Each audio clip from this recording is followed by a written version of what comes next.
Okay, so to continue my prime ministerial series, we're up to Prime Minister number 38, Stanley Baldwin. Um, Baldwin was a conservative. He was born in 1867 in Bewdley in Worcestershire, which is close to Birmingham, if you don't know. He served in office for three separate periods of office, all relatively short, but adding up to significant time in total.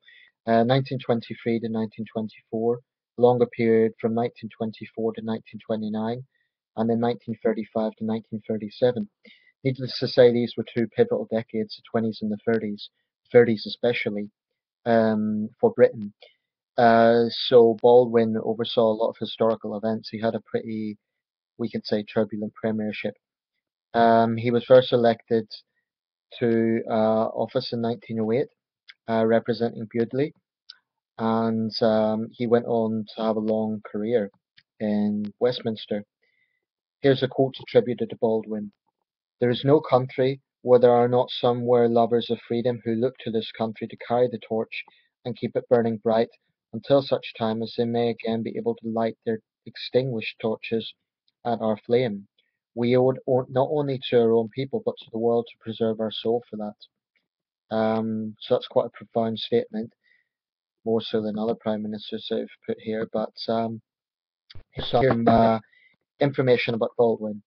Stanley Baldwin had a double inheritance. His father's family were wealthy industrialists, and he helped his father create what was, from 1902, one of Britain's largest iron and steel firms, Baldwin's Limited. His mother's family had artistic and literary interests. His uncles included the artists Sir Edwin Burne-Jones and Sir Edward Poyntzer, and Rudyard Kipling was a cousin. I didn't. His father, Alfred Baldwin, was also a Conservative MP for West Worcestershire from 1892. On Alfred's death in 1908, Stanley succeeded him as an MP. That's quite unusual. I don't know of many other examples of that. His business experience helped his appointment as Financial Secretary of the Treasury in 1917 in David Lloyd George's wartime coalition government. Concerned at the financial costs of the war, under the false name of FST, in a 1919 letter in the Times, he appealed for voluntary donations by the rich to help reduce the war debt. He himself gave a fifth of his own wealth. In 1921, he entered the cabinet as president of the Board of Trade, but in October 1922, he played a leading part in a Conservative rebellion that overthrew the coalition government and the premiership of Lloyd George. In Andrew Bonar Law's Conservative government, he became Chancellor of the Exchequer. When Bonar Law retired through illness in May 1923, Baldwin became Prime Minister. Determined to help reduce unemployment, he called a general election in November to seek support for a policy of trade protection. Failing to retain a majority, his government resigned in January 1924. Its replacement, the first Labour government, also lacked an overall majority, and after it was defeated in another general election in October 1924, he returned as Prime Minister. So I guess in this sense, the 20s can be compared to the 70s. There was a lot of back and forth in this sense. In fact, just an observation of mine, the Baldwin McDonald thing is a little bit like Heath and Wilson in the 70s. Um, few for more things before I continue. Yeah, he had an interesting relationship with press barons, and it basically, according to the Wikipedia article, um, it says that after he lost the 1929 election, I'll probably come up to this. His continued leadership of the party, Conservative Party, was subject to criticism by the press barons Lord Rothermere and Lord Beaverbrook. They had very powerful influence in Britain at this time. Um, so just to continue, um, his second Conservative government, this is the one I've just mentioned, was responsible for several notable achievements: the Locarno Non-Aggression Pact, expansion of pensions and house building, local government reform, and extending the right to vote for women over the age of 21. So that was basically universal suffrage for women. Now it's 18, but to a large extent that was most women at that time. Baldwin's particular concern was to reduce social tensions and secure industrial peace. Although faced by the general strike in May 1926, which is also known as the Jarrow Crusade, that's got a very important role in this part of the country. So at that time, Baldwin was probably as controversial in the northeast of England as Thatcher was later on. His combination of firmness and conciliation guaranteed its defeat. That indicates he had a less aggressive stance than Thatcher, but that's just my conjecture. After the Conservatives lost the May 1929 election, Baldwin endured a severe party crisis, with attempts to force his resignation as party leader. Against considerable criticism from the main popular newspapers, he successfully fought back with the still famous condemnation of the great press lords. That, I think, indicates something of Baldwin's toughness, because at this time the press had enormous power. During the 1931 financial and political crisis, as of course is the Great Depression, he contributed to the formation of a coalition government led by the former Labour Prime Minister James Ramsay MacDonald. And actually, I would invite you to check out an interesting video from British Pathway. It shows footage of Baldwin appealing for voters to support the national government. And in that video, he actually praises MacDonald, despite MacDonald being Labour leader, saying that MacDonald was a man of vision who put his country before his party. So it's a very interesting video. As Lord President of the Council, Baldwin at first sought to promote international disarmament, warning of the difficulty of defence against air attack. The bomber will always get through. However, as the threat from Nazi Germany became obvious, he accepted the need to arm again and introduced new defence programmes each year from 1934 to 1937 against Labour and Liberal opposition.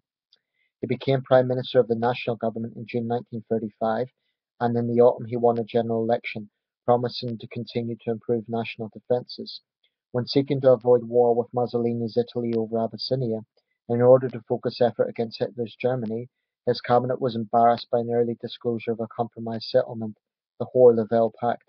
In retrospect, the national government's policy of combining armed deterrence with efforts to bind Hitler and Mussolini into a general European settlement seemed not enough. Also in 1935, there was an agreement between Britain and Germany, which is controversial today, called the Anglo-German Naval Agreement, which kept France in the dark, and that's a controversial issue today. After the Second World War broke out in 1939, Baldwin became a leading target for those, especially Churchill, who thought that more could have been done to speed up rearmament and prevent war. So whether or not Baldwin was a full appeaser or not is a matter of debate, I think.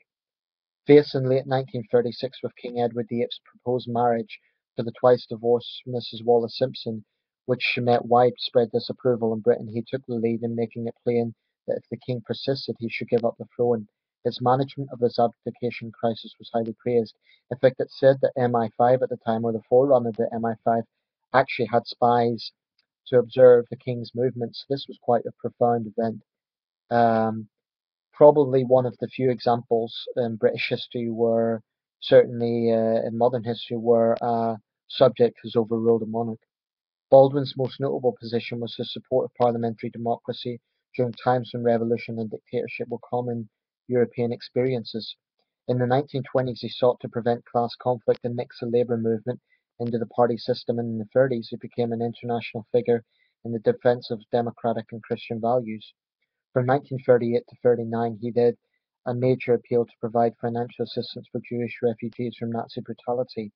His post-1939 reputation as a guilty man, this is leaders, parliamentarians who were named by people like Michael Foot, in fact, as those who appeased Hitler, those who failed to resist Hitler or to rearm, persists as a popular myth, but has been overtaken by modern historical scholarship.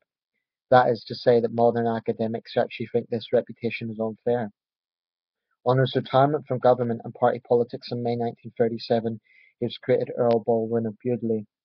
Um, he had a very turbulent time in office. Another thing it doesn't mention in that article, but a major issue at the time was the Indian struggle for independence. For example, Gandhi's famous Salt March, um, which also occurred, overruled in MacDonald's administration. But a lot of things were going on in Baldwin's time, including the rise of both fascism and communism.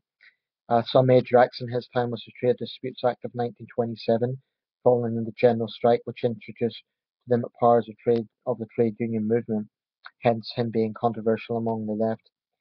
It affected the funding of the Labour Party as well.